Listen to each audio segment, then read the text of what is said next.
Hey everyone, welcome back to my kitchen for another week's worth of what's for dinner. My name is Bethany, or Budget Bethany, and if you've been here for a little while, then you know I've been doing theme what's for dinners, but this week there is no theme. I'm just taking a few dinners from each night that I did not have to film for the other what's for dinners and combining them together to make one video, so I hope you still enjoy. Let's get on into the cooking, y'all.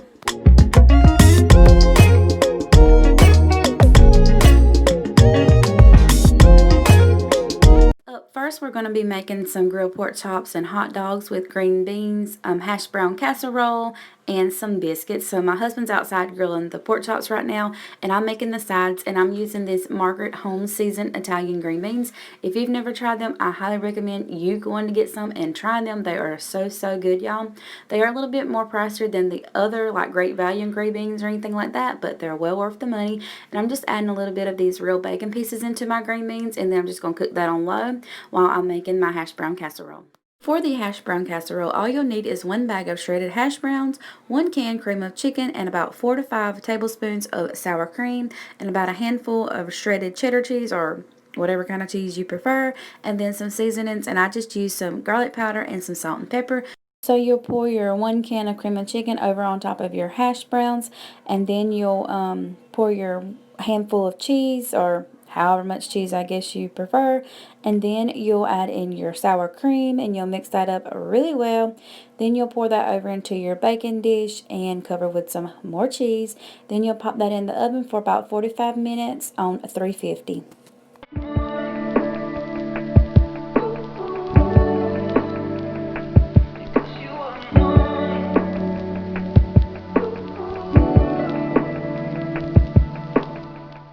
Then I just took some of this Pillsbury Grand's buttermilk biscuits and popped those in the oven to go with our meal. And here it is once it was all done. There's our pork chops and our hot dogs, and then here's the biscuits when they come out of the oven, and my green beans, and then here's my hash brown casserole. Y'all, that casserole was so good, but I think next time I make it, I'm going to add a little bit of those bacon, real bacon pieces to it. I think that will just send it over the top, but here it is all plated up, and this meal was so yummy.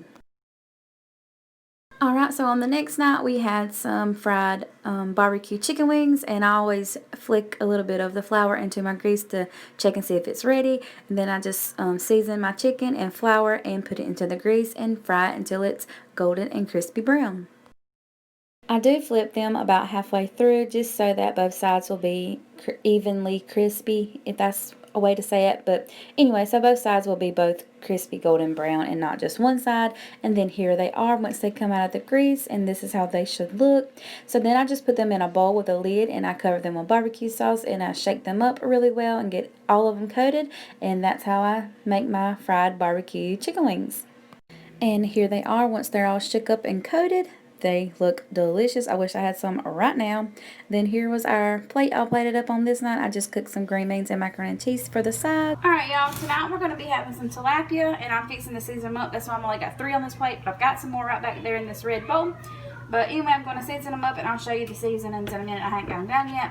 Then I'm going to add them into this bowl right here, and I have some yellow cornmeal and some self-rising flour in here. I'm going to cut them up really well. Then I'll put them into the grease that I've got heating up right here. Back here I've got a pot of water coming to a boil, and that's what I'm going to add my grits into, and I'm just going to be using the Jim Dandy quick 5-minute grits. I've told you about it many times before, but if you're not the best at cooking grits, I highly recommend this kind, and it's also a southern tradition.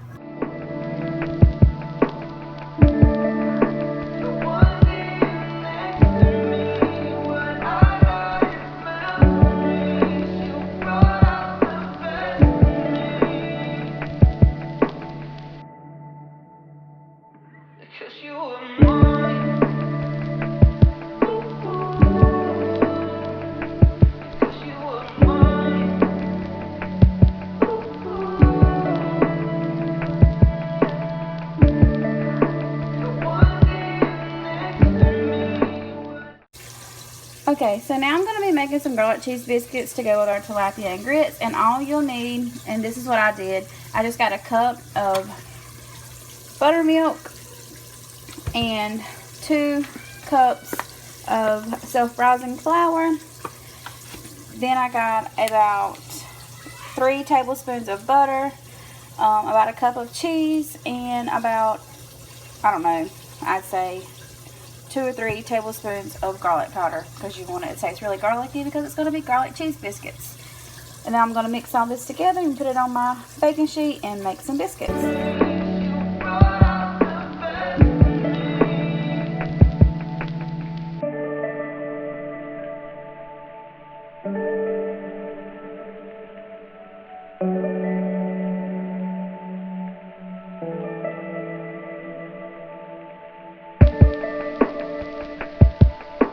Here's my grits. Once they were all done, I just throw in a little bit of butter in there. We're waiting on these last few tilapia to get through frying, but here's what I've got done so far.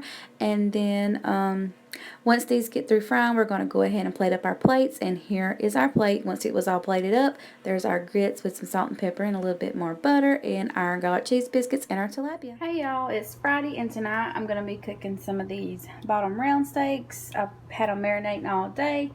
So I'm going to cook those on the stove in some butter, and then we're going to have some, I'm going to wash these off, and we're going to have some baked boiled potatoes. I don't know, we still call them baked potatoes here, but they're just going to be boiled potatoes with sour cream, cheese, and probably some bacon pieces on top. Then we're going to have some baked beans, and I think that's all. Maybe a salad on the side too. That sounds pretty good. We'll probably do some salad also. But this is the seasonings I put on my steak, and I also got some Dale's meat tenderizer and some Worcestershire sauce in there, and then the seasonings that I just showed you right here, just garlic salt, Montreal steak, and season all. So I've got my butter melting in my pan, and then I'm just going to add my steak into the pan once my butter gets melted, and I'm just going to cook that very shortly. It won't take long because we like our steaks medium rare done, so we don't cook them that long. But of course you cook yours however much you like your steak cooked. So we just cooked them for about 2 or 3 minutes on each side, and our steaks were done. Here's mine once I took it out of the pan and put it on the plate. I've got my taters boiling, and then here's my husband cutting up all the kiddos steaks and everything. Here's our toppings for our boiled potatoes, sour cream, cheese, bacon pieces, and then we're going to be dipping our steak in this zesty sauce. Here is my plate once it was all plated up. Y'all, steak dinners are always the best. You can never go wrong with a steak dinner. We're going to be having some roast beef sandwiches, something similar to the Arby's. It's not going to be exactly like Arby's because I couldn't find the onion buns anywhere, so I just got regular buns.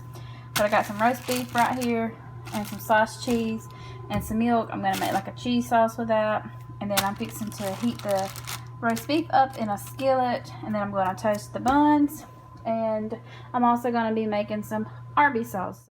Alright, so to start with, I just poured a little bit of olive oil into my pan just to keep my meat from sticking. Then I'm going to put my meat in there, and I only cook it for just a little bit. You don't have to cook it long. And then once it gets done, I take it all out, and then I'm just going to make my cheese dip in that same pan. So I'm adding in lots of sliced cheese, and then I add in just a little bit of milk, probably about a half a cup. Then I just mixed all that together and blend it up and melt it until it's all combined. Alright, this is going to be the Arby's sauce, and you'll need, it says a half a cup of ketchup. I know I don't measure. I'm just going to add some ketchup into my pan.